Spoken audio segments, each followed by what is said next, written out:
Bonjour ou bonsoir, selon l'heure à laquelle vous nous regardez.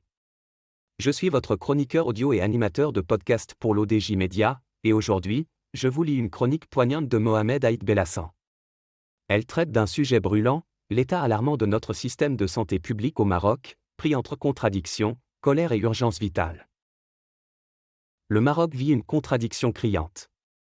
Alors que le pays s'apprête à investir des milliards dans la préparation de la Coupe du Monde 2030 et affiche une ambition internationale grandissante, ses hôpitaux publics, eux, se dégradent à vue d'œil. La santé, pilier fondamental de toute société moderne, est aujourd'hui le miroir d'inégalités profondes et d'une gouvernance fragilisée par la corruption, le manque de ressources et l'absence de volonté politique durable. L'auteur poursuit en nous décrivant un cas emblématique et douloureux de cette crise sanitaire. À Agadir, l'hôpital Hassan II illustre tragiquement cette réalité. Devenu tristement célèbre pour les décès mystérieux de plusieurs femmes, il est désormais surnommé par la population « l'hôpital de la mort ». Derrière ce symbole, ce sont des millions de Marocains qui constatent quotidiennement l'effondrement d'un système censé les protéger. Couloirs surchargés, manque d'équipements de base, pénurie de médecins et d'infirmiers, la promesse d'un accès égalitaire aux soins se dissout dans l'attente interminable et la douleur.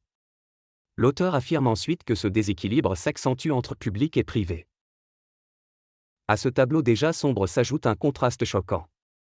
Tandis que le secteur public agonise, le privé prospère. De grands groupes hospitaliers, comme Agdital, étendent leur réseau à travers le pays, offrant des infrastructures modernes et des soins rapides, mais à des tarifs inaccessibles pour la majorité. Le financement de l'assurance maladie, qui devrait soutenir l'hôpital public, alimente largement ce secteur privé florissant. Résultat, un Maroc à deux vitesses, où l'argent ouvre les portes des cliniques, tandis que la pauvreté condamne à patienter, parfois jusqu'à l'irrémédiable. Le problème n'est pas seulement budgétaire. Transparency International a récemment pointé la régression du Maroc dans son indice de perception de la corruption. Le secteur de la santé est en première ligne, favoritisme dans les recrutements, détournement de fonds, achat d'équipements gonflés, contrats douteux, selon Transparency International. Chaque scandale fragilise davantage la confiance des citoyens et alimente la colère. Le gaspillage de ressources, dans un domaine où chaque dirham devrait sauver des vies, devient insupportable. L'auteur pense que le ras-le-bol citoyen s'exprime de plus en plus dans la rue. Ce qui choque encore plus, c'est la hiérarchie des priorités nationales. Les milliards débloqués pour la Coupe du Monde 2030 contrastent avec les budgets faméliques alloués aux hôpitaux. Beaucoup de Marocains se demandent pourquoi le pays trouve les moyens de financer des stades sans en contester la pertinence, mais peine à offrir un lit propre, une seringue stérile ou un respirateur fonctionnel à ses malades. La santé publique n'est pas un luxe, elle devrait être la première ligne de défense d'une nation. Face à ces manquements, les manifestations se multiplient.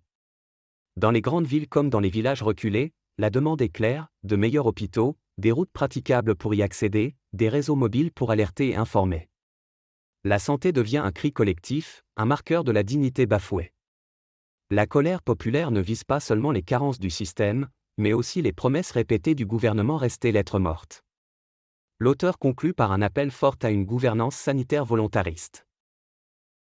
La crise actuelle ne peut être réduite à une question d'infrastructure vétuste.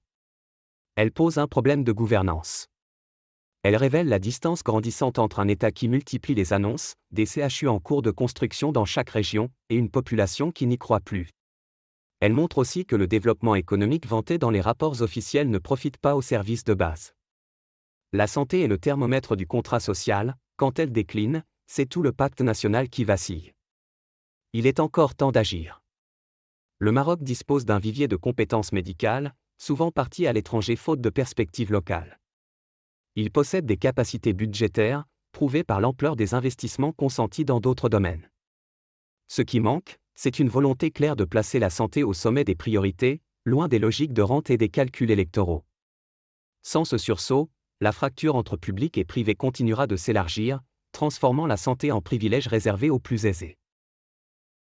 Merci à vous d'avoir suivi cette chronique fidèle à la plume incisive de Mohamed Aït Belhassan. J'espère avoir respecté à la lettre chacun de ces mots, pour vous livrer cette vérité dérangeante, mais nécessaire sur l'état de notre système de santé. On se retrouve très bientôt pour une nouvelle chronique sur l'ODJ Média. Restez curieux, exigeants et en bonne santé.